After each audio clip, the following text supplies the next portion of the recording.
मोदी सरकार ने चुनाव आयोग पर किया कब्जा। बहुमत की मोदी सरकार एक एक करके सभी स्वायत्त संस्थानों पर कब्जा कर लिया है।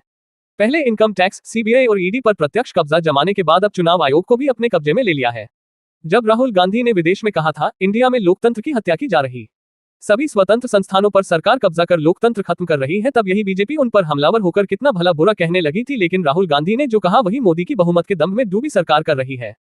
देश में प्रबुद्ध वर्ग का मानना है कि लोकतंत्र के चौथे स्तंभ को मोदी ने पहले ही ध्वस्त कर भक्त बना लिया है, जो मोदी भक्ति की तान रात दिन छिड़ती रहती है। मोदी सत्ता से सवाल पूछने वाले निर्भीक पत्रकारों को चैनल छोड़कर जाने के लिए मजबूर किया गया।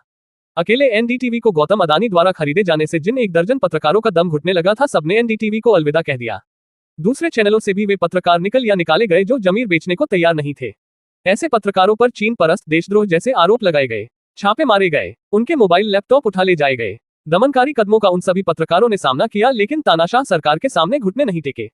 मोदी सरकार की तानाशाही सरकार का विभत्स चेहरा तब सामने आया जब सुप्रीम कोर्ट ने आदेश दिया कि दिल्ली सरकार को अपने प्रशासनिक अधिकारियों के ट्रांसफर का अधिकार है, क्योंकि वह जनता द्वारा चुनी सरकार है। पहले जनसंघ और अब बीजेपी के पितामह कहे जाने वाले लालकृष्ण आडवाणी ने कहा था कि दिल्ली को पूर्ण राज्य का दर्जा दिया जाए, लेकिन मोदी सरकार ने सुप्रीम कोर्ट के आदेश को तब पलटा जब ग्रीष्मावकाश हो गया था। पहले अध्यादेश के द्वारा, फिर संसद में कानून बनाकर। सच तो यह है, मोदी की तानाशाह सरकार को सुप्रीम कोर्ट की तनिक भी इज्जत और परवाह नहीं है। सुप्रीम कोर्ट के 5 जजों की संविधान पीठ के सर्वसम्मति से लिए गए निर्णय, जिसमें कहा गया था कि चुनाव आयुक्तों की नियुक्ति सरकारी दबाव से मुक्त, पारदर्शी और न्यायकारी हो। न्याय सिर्फ हो ही नहीं, जनता को दिखाना भी अनिवार्य है।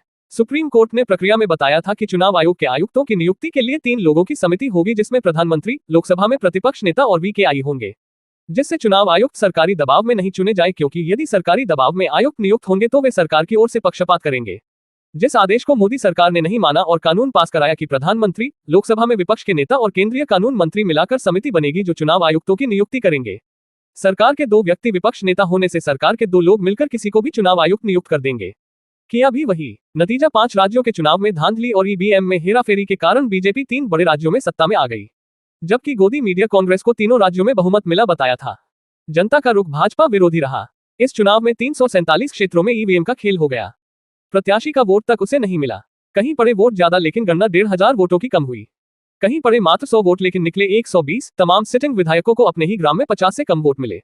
आप पार्टी के सांसद राघव चड्ढा ने संसद में बहस के समय कहा था, चुनाव आयोग का काम है चुनाव तिथि घोषित करना, कितने समय में कितनी बार वोटिंग कराई जाएगी, निष्पक्ष पारदर्शी मतदान कराना चुनाव आयोग का काम है, किस जगह कितनी ईवीएम भेजनी है, इन सब की जिम्मेदारी चुनाव आयुक्तों की होगी। अब सरकार द्वारा नियुक्त मुख्य चुनाव अधिकारी होने के कारण राज्यों के चुनाव में इतनी गड़बड़ियां हुई, इसका हिसाब लिखने में एक मोटी पुस्तक बन जाए।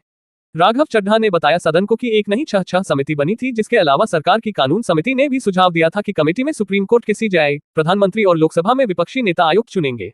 चड्ढा ने लालकृष्ण आडवाणी का भी जिक्र किया, जिसमें अपने पत्र में आडवाणी ने चुनाव आयुक्तों की नियुक्ति सरकारी हस्तक्षेप से रहित करने पर जोर देकर प्रधानमंत्री मनमोहन सिंह को 5 सदस्यों की कमेटी गठन का सुझाव दिया था कि कमेटी के सरकारी पक्ष से 2 यानी खुद प्रधानमंत्री, विपक्ष नेता लोकसभा और राज्यसभा के साथ ही सीजेआई होंगे। मोदी सरकार ने अपने लोह पुरुष की भी अवहेलना की और सरकारी प्रभाव वाली कमेटी, जिसमें प्रधानमंत्री, कानून मंत्री और लोकसभा प्रतिपक्ष नेता चुनाव आयुक्त की नियुक्ति करेगी, जिसमें सरकार का वर्चस्व रहेगा। इसी कारण मनमाने ढंग से मुख्य चुनाव आयुक्त की नियुक्ति कर दी। नतीजा सामने है। चड्ढा ने कहा, सरकार सुप्रीम कोर्ट के आदेश को डिनाई नहीं कर सकती। करना है तो पहले जिस कारण सुप्रीम कोर्ट ने आदेश दिया था, पहले उस कारण को खत्म करना होगा। आपके द्वारा बनाया नया कानून अवैध है, असंवैधानिक है, लोकतंत्र खत्म कर रहे हैं आप। चुनाव आयोग जैसी निष्पक्ष चुनाव कराने वाली संस्था को गुलाम नहीं बना सकते। जब आप सुप्रीम कोर्ट के हर निर्णय के विरुद्ध गैरकानूनी कानून बनाएंगे तो लोकतंत्र खत्म हो जाएगा। दुनिया भारत को मदर ऑफ डेमोक्रेसी के नाम से जानती है, जो आपके द्वारा बनाए कानून के बाद दुनिया भारत को डेमोक्रेसी खत्म करने वाले देश के नाम से जानेगी।